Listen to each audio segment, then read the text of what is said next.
తెలంగాణ మలి ముఖ్యమంత్రి కం పోలీసు మంత్రి యనుమల రేవంతాల సారు మీద పోలీస్ స్టేషన్లో కేసు పెట్టిర్రు. అగో పోలీస్ స్టేషన్లో కేసు పెట్టేంత పొరపాటు ముఖ్యమంత్రి యనుమల రేవంతాల సారు ఏం చేసిండు? ఇంతకు కేసు పెట్టేందుకు ఎవరు పోయిర్రు అంటే అన్ని ముచ్చట్లు మీకు కూడా తెలవాలంటే నాతో రాండి చూపిస్తా. అగో చూసినరా వాళ్ళంతా బీఆర్ఎస్ లీడర్లట. అట్లా పోయి నారాయణపేట జిల్లా డిఎస్పీ సార్కు ఫిర్యాదు అయ్యిండ్రట.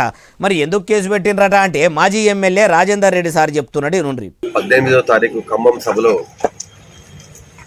గౌరవ ముఖ్యమంత్రి రేవంత్ రెడ్డి గారు అతని స్పీచ్లో పచ్చిగా బీఆర్ఎస్ పార్టీని పార్టీ కేడర్ని తిడుతూ, అలాగే గౌరవ మాజీ ముఖ్యమంత్రి కేసీఆర్ గారిని తిడుతూ ఈ పార్టీని బొందబెట్టాలి, ఈ పార్టీ పల్లెటూరుల ఈ పార్టీ జెండా దిమ్మెలను పలకొడితేనే ఎన్టీ రామారావు గారికి నిజమైన నివాళి అని చెప్పి మాట్లాడే వరకల్లా మనసు సెంచరెళ్ళి గులాబీ గుడిసెల ఉన్నోళ్ళు ఇట్లా వచ్చి ఫిర్యాదు అయ్యిండ్రట. మరి సామాన్యులు ఎవరి మీదనన్నా ఇట్లనే ఫిర్యాదు చేస్తే వెంటనే వాళ్ళకు ఫోన్లు చేసి మర్యాదగా గంట సేపట్ల పోలీస్ స్టేషన్లో ఉండాలి, లేకుంటే ఇంటికి వచ్చి తోడకలు తీసి జీబులు వేసుకొని వస్తాము, నీ మీద ఫిర్యాదు అయ్యింది కాబట్టి పోలీస్ స్టేషన్కి వచ్చి ఏమన్నా మాట్లాడుకునేది ఉంటే ఈడికొచ్చి మాట్లాడుకో అని కొందరు కొట్లాట కేసుల్లో ఇరికినోళ్లతోని పోలీసులు మాట్లాడినట్టే మరి రక్షక భటులు కూడా ముఖ్యమంత్రి పోలీసు మంత్రికి కూడా ఫోన్లు చేసి చెప్పిండ్రా. సీఎం సార్ కూడా ఏమన్నాడంటే ఆయనేమో బయట దేశంలో ఉండే, మరి వచ్చినాకనన్నా స్టేషన్కు పిలిపించి